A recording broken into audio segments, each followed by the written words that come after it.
So today I want to talk to all of you about what makes a book worth reading. But before we do that, we're going to take a quick glance at some of the books that are out there on the market. This is a book, Selma the Syrian Chef, marketed towards the preschool age. It's a picture book. It's actually a beautiful story. A young Syrian girl comes to America. Her father's not here yet. Her mom really misses home. And she decides to make food, the fava bean, traditional fava bean recipe, with her community members, and they all participate in helping her in one way or the other, getting the ingredients together and helping her make this really nice fool dish as a surprise for her mother. This is written by a Muslim. We get to this page, which at first glance seems like two ammus, two uncles in the community, but when you read the caption, it's very clear that they're in a relationship. Now, some people might think it's like a 4-year-old, what would they even understand from this? Or maybe some might say like, well, our children are just gonna see this stuff, it's everywhere now, especially we're in the Greater Bay Area. But children are paying attention and they notice, and when these things are in the books that are in their hands, it becomes normal. And this is not what we want to become normal for our children. So let's take a look at another book. This is The Henna Wars. Again, it's about a Muslim girl in high school, written by a visibly Muslim author wearing a hijab. This girl enters an entrepreneurship competition in her school. She starts, selling her mainly henna designs. She has a crush, and it's not on a boy. She comes out to her traditional Muslim family, and then pursues a relationship with a non-Muslim girl. These are books that are marketed towards our children. These are published by mainstream publishers. So when Amira was talking about the industry conference, and she said, as the Muslim woman being honored by writing this manuscript that they really appreciated and they were interested in, that whenever she was up on stage, she was with another community, another minority community. She wasn't kidding. That the industry conferences, these are trendsetters. So now, fast forward 4 or 5 years later, these are the books that we're seeing. Again, not books that we consider worth reading for our children. Let's switch gears a little bit and just look at a book that has nothing to do with Muslims. This is a New York Times best-selling author, Terry Brooks. He's been writing children's books for decades, and he's written great books. This is one that was personally on the reading list of my children's school, sort of Shannara. It actually has a moral. It's about finding truth, and it's a great book. But when you fast forward a few decades, this is a YA book, young adult. That does not mean adults who are young. That means preteens, essentially. That's the age group it's marketed towards. And the main protagonist falls in love with a robot whose purpose and creation was as a pleasure synth for a rich man. This is not something you would find out by going on Amazon and reading the synopsis or even the reviews. This is something you would only know if, what's up? We can't hear. Oh, it's, okay, I think this is my The mic's not working. All right, I'll try to be a little bit louder. This is not something that you would find out by reading the reviews on Amazon, the synopsis. This is something someone who's read the book would have to tell you. The mic's not working. It's either we open it and then the kids will be hearing it, No. or I turn it off. Whatever you want. Oh, I see. They turned it off because the kids. Oh, the kids can hear over there? Yes. Oh, yeah, let's turn it off for now. Just for now, we have like a few more segments, Yeah, just and then maybe in let 5 me know minutes when turn you it want on. to turn it on, Sure. then we can turn it on. Yeah, Okay, thank you so much. Well, That that's makes good sense. to know. Yes, just wanted to turn it off so the kids Yeah. can hear. Okay. So we looked at books that we don't consider worth reading for our children. So what are the books that are worth reading? At Mindful Muslim Reader, we spent a lot of time thinking about this before and asking ourselves questions before recommending books on our website. Is your mom like this? How many of you have gone to the library and have been surprised or maybe even shocked by something on a children's bookshelf? Yeah. How many of you have maybe even removed a book from your child's hand? Oh yeah. Oh, yeah. And we've done that. So when we started this website, we really wanted to think about, okay, we know there's some books that are absolute no's, but what really makes a book worth reading? And we ask ourselves a series of questions. This is the first one.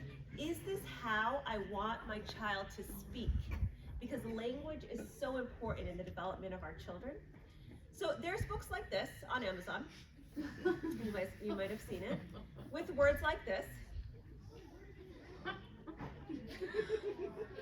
Or you can choose a book like this, written by Amanda Gorman, the National Poet Youth Laureate, who was appointed by President Biden, with words like this.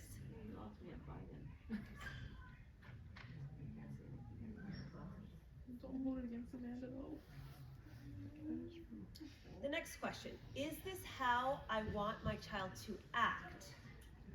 And there's books like this, which I'm sure many of the parents are familiar with.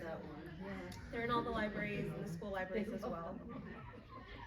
Or there's books like this, The Empty Pot, the one Amira read earlier this evening about honesty, courage, and most importantly, the ability to show truth to power even when you're alone. Is this how I want my child to act?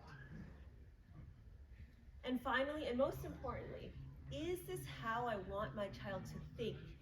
Because at the end of the day, what we think, what we believe, inform our heart, inform our actions, and ultimately inform our akhirah, where we're going. Is this how I want my child to think? So we can put this in our child's hand and have them think of themselves this way. Or you can choose a book like this, 10 Beautiful Things. It's about a girl who's traveling across the country with her grandmother after a family tragedy. And the family tragedy isn't specified, but the grandmother challenges her, that even through her grief, to find beauty in the world. And that's something that's in our sunnah. This is not a Muslim book. To find at least 10 things that show her beauty in the world. Is this how I want my child to think? So a few months ago, someone forwarded me this Instagram post. It's from an organization, We Are Teachers, representing millions of teachers, and I'm sure they've put out a lot of good content for teachers. But this is what they say. All reading counts.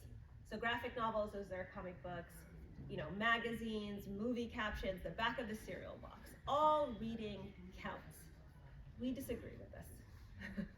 So we're gonna do a little exercise and rewrite this Instagram post.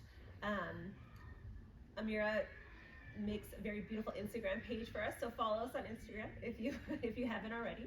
But this is what a post that we would put up would look maybe something like this. This reading counts. And what kind of reading is that? Reading that builds our child's language. Reading that fortifies their moral character. And most importantly, reading that increases their understanding of truth. These are books worth reading. And this is the kind of books you'll find on our website. Our mission at Mindful Muslim Reader is to elevate young Muslim readers one book at a time. And I want to spend a few minutes just showing you what kind of books you'll find on our website. How many of you have heard of Mindful Muslim Reader? Okay. Anyone use the site to find books? Okay. So hopefully by the end of the night, there'll be more of you raising your hand.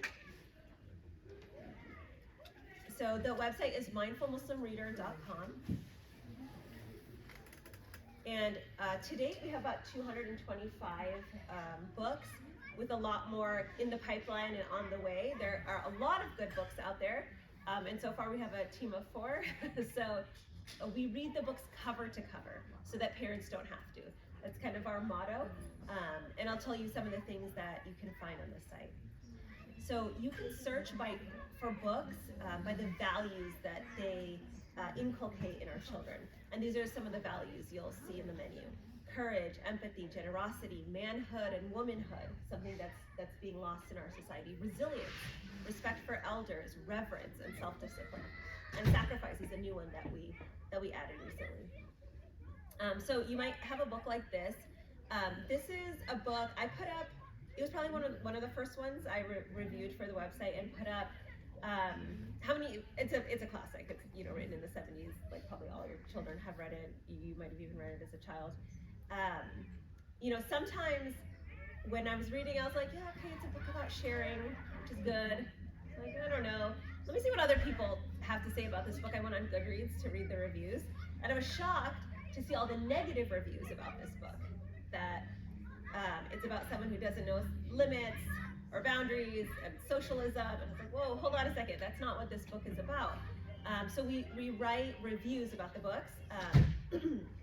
The real beauty in the book comes when the rainbow fish strips away his pride, scale by shimmering scale, until his true beauty shines through.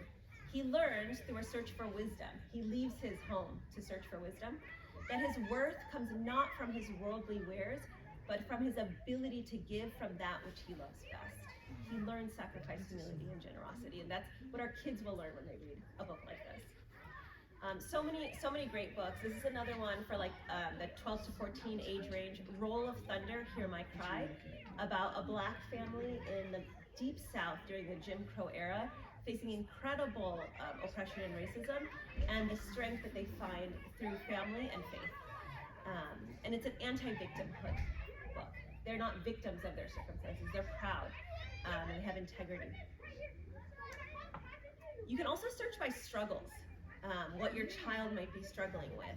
So giving up or good manners, boredom is a big one, complaining, friendship. You can search by these struggles on the website.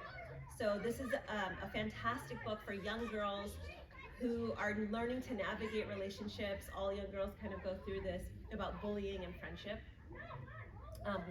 Teaches young girls why they need the courage to speak up in order to right a wrong, and what it means to be a good friend. The autobiography of Malcolm X. The quote here, so we have teaching tools on our website. You can use the book to teach, you can use the website as a tool to help you teach this book in a classroom. And this is for 15 years and plus because of the mature content of the book. But this is, if you read this quote, you'll probably be in tears. Like I have trouble reading it without, getting emotional. It's beautiful. So this is a quote from Malcolm X that Arusa reviewed it.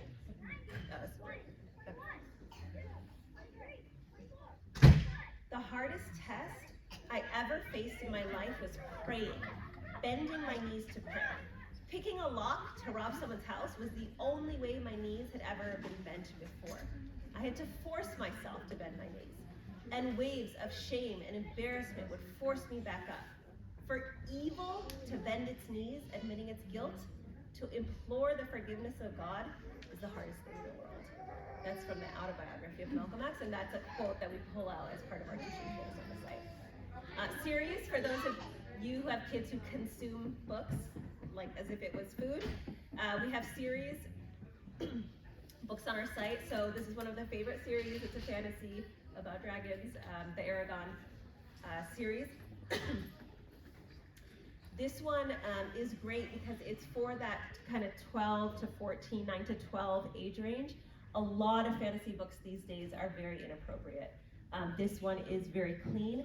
And on top of that, the protagonist is virtuous and has good character. We have curated book lists on the site. You can search for books by audiobooks, books for girls and boys, books that have teaching tools, books that make great read-alouds. And then our teaching tools are really there to tie in Quran, Hadith, du'as that you can teach kids when they're reading this book, to build an Islamic worldview for our children. So this is an example of a teaching tool for a Dr. Seuss book. There's a hadith, a du'a right there that is included. So, O Allah, enable me to see the truth as truth and give me the ability to follow it, and enable me to see the falsehood as false and give me the ability to refrain from it. So we include du'as and hadith in the teaching tools. So again, this is just our homepage, mindfulmuslimreader.com. If you click on Find a Book, there's filters on the left side. Again, you can search by age, by genre, value or struggle. We also have yellow flags on our website. What does that mean? It doesn't mean the book is not worth reading. We believe that every book we recommend is a book worth reading, but we wanted to point out some things to the parents, and these depends on the age range. So I'll give you an example, The Empty Pot, which Amira just read. I think some of the kids noticed it on the screen, but if you didn't, it's here for you to, if you click on that button. There was a very small image of an undressed child from the back that kind of showed his bottom. So we want parents to know that. It's still a fantastic story, still a book worth reading, but if you own the book, you might want to black it out or just, hold your finger over that part when you're reading it. But this is all for the parents to be aware. There are certain books that we will never recommend at Mindful Muslim Reader, and those are books that have these, that promote or glorify these values: atheism, disrespect towards parents or tradition, non-binary view of gender, sexualization of identity, moral relativism, that there's no difference between, there's no absolute authority determining the difference between right and wrong, etc. So sometimes these things do show up in the books we recommend, but they're portrayed as advice. And children can easily distinguish between right and wrong. There's no confusion about it. So with that, I'd like to invite Aruba to tell us how to raise a reader. Now that you hopefully have a good resource for finding good books, the library right here in your masjid, our website, Aruba is going to tell us how to raise a reader.